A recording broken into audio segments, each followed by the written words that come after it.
ये कहते हुए बड़ी शर्म आ रही है कि हिंदू सिर्फ सोया नहीं है, वो अपने रीति रिवाज, अपनी संस्कृति, अपनी सभ्यता, अपनी मर्यादा को भूलकर धर्म के नाम पर अपनी वासनाओं की पूर्ति कर रहा है। वो धर्म के नाम पर अपनी भोग वासना, अपनी काम वासनाओं की पूर्ति में लगा हुआ है। नवरात्रि देवी माँ की उपासना के लिए होती है। नवरात्रि पवित्रम रात्रि होती है, पवित्रम दिन होते हैं। ये दिन माँ की साधना के, उनकी उपासना के, अपने अंदर की शक्ति को जगाने के होते हैं। ये दिन माँ को रिझाकर कुछ अच्छा हासिल करने के होते हैं। पहले के हिंदू माँ की आराधना करते थे, उनकी साधना करते थे, वो मौन रहते थे, ब्रह्मचर्य का पालन करते थे ताकि वो माँ को प्रसन्न कर सके, अपने इष्ट को पा सके। पहले के टाइम पर पूरी श्रद्धा भाव से घट स्थापना, मूर्ति स्थापना होती थी। पांडाल में माँ को बीच में रखकर सब हाथ से गरवे लेते थे। इन दिनों में ना कोई नॉनवेज खाता, ना कोई शराब पीता, ना कोई गुटखा खाता, ना कोई सिगरेट पीता। पूरा साल अपनी भोग वासना, अपनी काम वासना, अपनी इच्छा पूर्ति में लगा हुआ इंसान इन दिनों में माँ की साधना कर उनको रिझाने की कोशिश करता, उनका आशीर्वाद प्राप्त करने की कोशिश करता।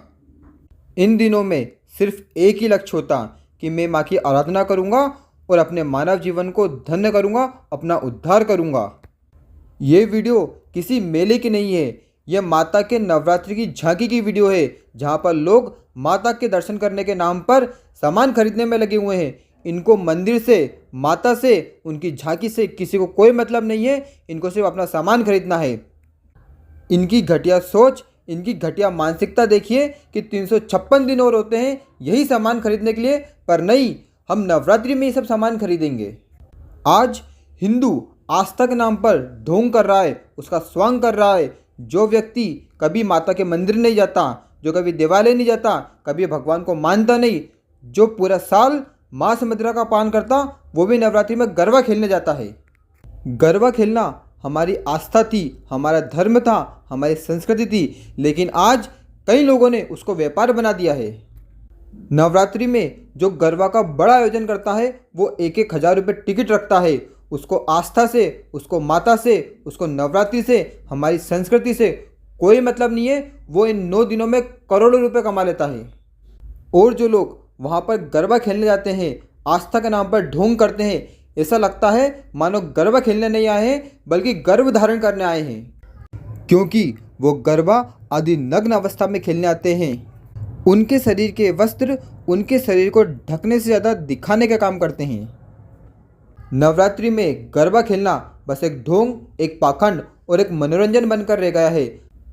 अगर यही सब चलता रहा तो आने वाले दिनों में हम नवरात्रि का महत्व, हमारी संस्कृति, सब कुछ भूल जाएंगे। ये देखकर बड़ा दुख होता है कि जिस व्यक्ति ने माता की झांकी बनाई है, उनको विराजित किया है, वो उसी पंडाल में बैठकर, उसी झांकी में बैठकर सिगरेट पीता है, गुटखा खाता है। अब नवरात्रि समाप्त हो गई है। सिर्फ नवरात्रि समाप्त नहीं है, अब माता का नाम भी चला जाएगा।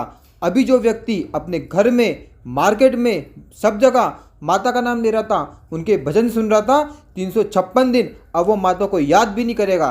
सिर्फ ये 9 दिन ही है जो माता को याद करता है, लेकिन उसमें भी वो आस्था के नाम पर ढोंग कर रहा है। लेकिन जिस देश में मेरे राम का विरोध होता है, जिस देश में मेरे राम के होने का सबूत मांगा जाता है, उन लोगों की बुद्धि रावण जैसी ही है। लेकिन वो लोग ये भूल गए हैं कि जो रावण श्री राम कहने पर चिढ़ता था कि श्री क्यों लगाया, उसने भी अंत समय में श्री राम ही बोला था और इनको भी श्री राम बोलना ही पड़ेगा।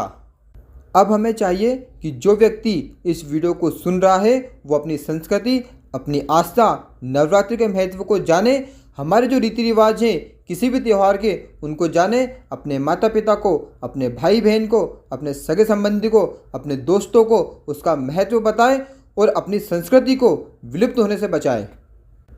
अगर आपको ये वीडियो अच्छा लगा हो तो वीडियो को लाइक कीजिए, चैनल को सब्सक्राइब कीजिए और इस वीडियो को उन लोगों तक ज़रूर शेयर कीजिए जिनको नवरात्रि का महत्व नहीं पता है, ताकि उनको भी नवरात्रि का महत्व पता चल सके और वो जब अगली बार नवरात्रि आए तो उसका पूरी तरह से पालन करें और अपने जीवन का उद्धार करें।